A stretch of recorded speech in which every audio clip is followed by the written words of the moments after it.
Hello friends, how are you? Today I welcome all of you in my virtual class. I am going to determine magnetic field due to section of a circular loop. In the previous video we have discussed how can we find the magnetic field due to circular loop as well as infinitely long current carrying conductor. Just see, magnetic field due to circular loop, we know this formula. Magnetic field due to circular loop, अगर current anti clockwise है तो direction of magnetic field pointing towards outside and this is equal to mu zero I by 2r. r क्या है? r is the radius और I क्या है? Current flowing through the conductor. याद रखिए, I क्या है? Current through circular loop conductor और R क्या है? Radius of it. अब देखिए, इसमें लोग पूछते हैं कि कभी कभी कि एक सर्कुलर लूप बना है और इस सर्कुलर लूप के कहते हैं कि ठीक है भाई, एक इधर से जुटा हुआ और एक इधर से जुटा हुआ है और करंट इसमें आई जा रहा हो. प्रॉब्लम हमारा ऐसे है, फिगर ऐसा है, I is current flowing through this one. It is combination of straight wire as well as circular loop. दोनों का हम लोग कंबाइन कर दिया. अब इससे इसका रेडियस दे दिया. Radius of this is suppose R. तो find the magnetic field at this centre. तो इस प्रॉब्लम में देखिए, यहां से इस पॉइंट पर करंट दो भागों में बटेगा according to Kirchhoff's current rule. Current meeting at a point का अलजेब्रिक सम 0 होगा, मतलब जितना करंट आता है उतना करंट जाता है. इसका मतलब कि ऊपर के सेक्शन में I/2 करंट और नीचे के भी सेक्शन में I/2 करंट बटकर और फिर यहां दोनों करंट मिला और I करंट इससे निकल गया. तो इस तरह से हमारा करंट डिस्ट्रीब्यूशन पहले निकाल लिया. अब मान लिया कि this is point A, B, C, D. तो देखिए, A, B, C के लूप के कारण मैग्नेटिक फील्ड का डायरेक्शन, यहां पर करंट यह है क्लॉकवाइज. ए बी सी में direction of current,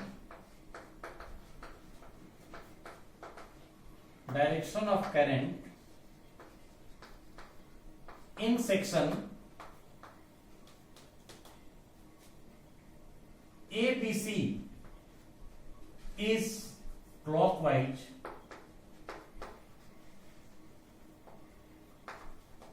Hence, magnetic field is pointing towards inside.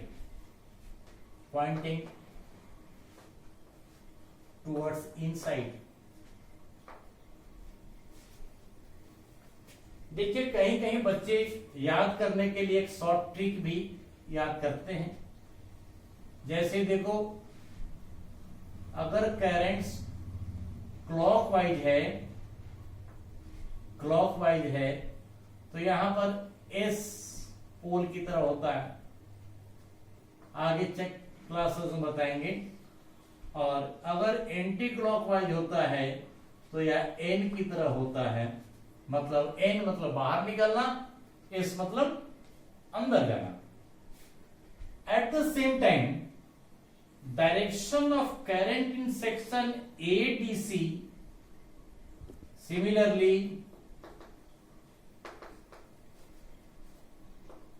direction of current in ADC is anti-clockwise. यहां पर क्लॉकवाइज है तो इसके जगह में क्या है? डायरेक्शन एंटी क्लॉकवाइज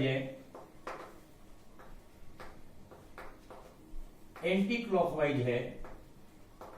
इसलिए मैग्नेटिक फील्ड कैसा होगा?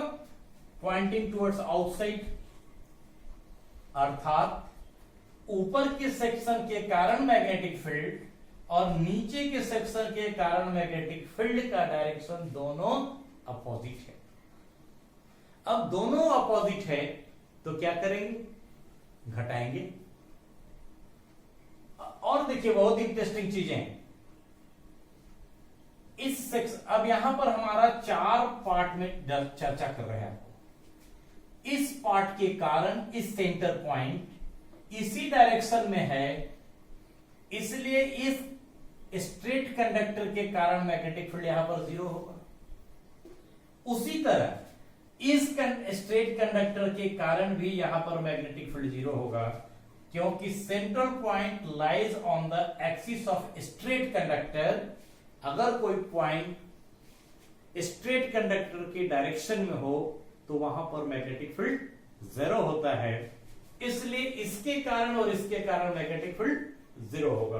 तो यहां पर टोटल मैग्नेटिक फील्ड की बात करते तो यहां पर 4 सेक्शन की बात करते, B2, B3 और B4। B1 क्या है, B1 is magnetic field due to straight conductor. अगर यहां से O, A, B, C, इसको C, D, इसको E कर दें तो B1 क्या है, magnetic field due to OA। B2 क्या है, magnetic field due to ABC। और B3 क्या है, magnetic field due to ADC। और फोर्थ है magnetic field due to CE। तो यहां पर BOE और BCE 0 होगा, क्योंकि इस कंडक्टर के कारण magnetic field same axial line पर 0 है। उसी तरह अब यहां इसके लिए क्या है, इसके लिए तो यहां पर आधा है, तो it is magnetic field due to circular loop. अब इसका 1 आधे पार्ट का होगा तो 1/2 होगा। तो यहां पर हम लोग BA magnetic field due to ABC हम निकालते 1/2 μ0। करंट कितना है, I/2 और 2R ऐसे। तो यहां से इसका डायरेक्शन किधर, डायरेक्शन इनवर्ड, इनवर्ड के लिए cross line. Similarly magnetic field due to BADC is also 1/2 μ0 I/2 upon 2R। इसका डायरेक्शन है पॉइंटिंग टुवर्ड्स आउटसाइड। तो here B magnetic field due to ABC and magnetic field due to ADC both are equal but in opposite direction। Hence अगर इनको जोड़ते तो B is equal to 0 plus या दोनों value बराबर है किंतु अपोजिट डायरेक्शन में है, यह भी 0 है। तो यह दोनों को जोड़ने के बाद हमारा मैग्नेटिक फील्ड बचता 1/2 μ0 I/4R माइनस 1/2 μ0 I/4R। क्योंकि अपोजिट डायरेक्शन है इसलिए नेट मैग्नेटिक फील्ड 0। तो यहां पर सेंट्रल पॉइंट पर क्या हो गया, मैग्नेटिक फील्ड 0। तो प्यारे बच्चों, यह अक्सर कॉम्पिटिटिव एग्जामिनेशन में आया है कि सेंटर पर मैग्नेटिक फील्ड निकालिए। अब आगे देखते हैं इसमें कि आगे क्या कर सकते हैं। आगे फिर अगर कोई एंगल हो इसी सर्कुलर लूप में,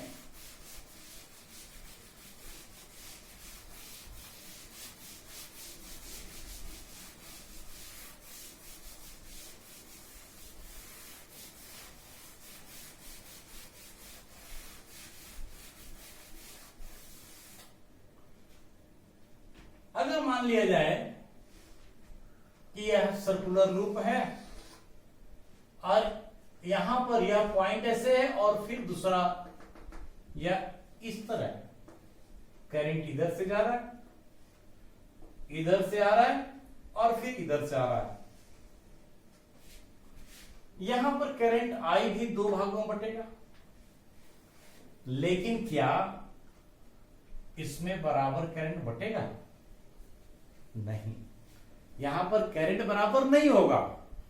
अब देखिए यहां पर जरा सा कंसेप्ट लगाइए रेजिस्टेंस का, कि जहां रेजिस्टेंस ज्यादा करंट कम, पोटेंशियल कांस्टेंट, मतलब कि ये दोनों टर्मिनल के बीच पोटेंशियल बराबर है, इसका लेंथ कम है तो length is directly proportional to resistance या resistance is directly proportional to length.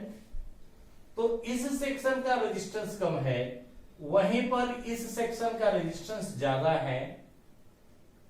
ऐसी स्थिति में इसका लेंथ है 3/4 और इसका है 1/4, तो इसलिए करंट इसमें 3/4 आई रहेगा और इसमें करंट I/4 रहेगा। प्यारे बच्चे इसको फिर से समझिएगा, यहां इसका लेंथ है 3, मान लिया कि circumference 3/4 into 2πr, r is the radius, और इस r रेजिस्टेंस के बारे में हम लोग बात कर रहे हैं। तो 3/4 है, तो उसी तरह इसके कारण यह करंट है आपका क्लॉकवाइज, इसमें करंट होगा एंटी क्लॉकवाइज। तो इसके कारण और इसके कारण दोनों का जगह पर मैग्नेटिक फील्ड का डायरेक्शन अपोजिट।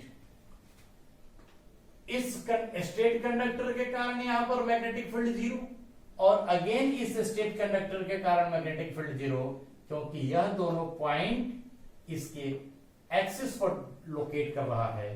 तो इसके कारण और इसके कारण मैग्नेटिक फील्ड 0। अब निकालिए या यहां पर कितना होगा मैग्नेटिक फील्ड। तो अगर सपोज किया कि it is A B C और यहां से AC है, तो आप निकालिए पहले magnetic field due to ABC। ABC हमारा है μ0, फॉर्मूला μ0 I अपॉन 2π A, अगर रेडियस लेते A इज द रेडियस, तो it is for the whole conductor. और यहां से यहां तक कितना कंडक्टर है? 3/4 कंडक्टर है, 3/4 कंडक्टर है और करंट कितना है? I/4 है। इसमें करंट कितना है? I/4। तो विच इज इक्वल टू, यहां से ये पाई नहीं है, μ0 I अपॉन 2a, तो ये फॉर्मूला हो जाएगा 3/16 μ0 I अपॉन 2a। I के जगह में I/4 है, तो 4 यहां पर ले लिए। उसी तरह magnetic field due to AC, यहां पर अगेन μ0 I अपॉन 2a। इसका लेंथ कितना है? 1/4 लेंथ है, इसलिए 1/4 से डिवाइड कर दिया। और करंट कितना है? 3I/4, तो again it is 3I। Current का चूंकि यहां पर हम लोग I लिखे हुए हैं, खाली इसका मल्टीप्लायर फैक्टर लिखना है। 3I/16 μ0 2a। तो देखिए 3/16 μ0 I 2a, 3/16 μ0 I 2a, तो यह दोनों के कारण मैग्नेटिक फील्ड बराबर है। और मैग्नेटिक फील्ड बराबर है, साथ साथ अपोजिट भी है। तो नेट मैग्नेटिक फील्ड कितना होगा? Again sum of here B is equal to sum of ABC plus magnetic field AC, which is equal to 3/16 mu 0 I 2a, यहां पर है क्लॉकवाइज और यह है 3/16 mu 0 I by 2 है, यह है एंटी क्लॉकवाइज। अगर यह दोनों को जोड़ेंगे तो यह 0 होगा, तो magnetic field at the centre is 0। अब इसके आधार पर ट्रिक बता रहा हूं कि किसी भी एंगल से अगर मुड़ा हो, यहां पर पहला में हम लोग आधे आधे लिए, दूसरा में 90 डिग्री पर मुड़े, अगर यह किसी से एंगल हो, कितना भी हो, for any angle magnetic field 0, तो क्या कंक्लूड कर सकते हैं? कंक्लूजन क्या होगा? We conclude that for any angle of such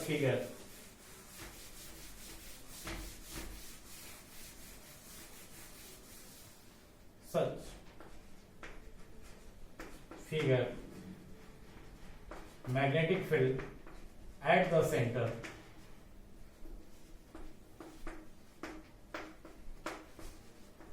as a, am I right? Clear? तो आज के वीडियो कैसा लगा आप कमेंट करना ना भूलेंगे, शेयर करें, लाइक करें, सब्सक्राइब करें।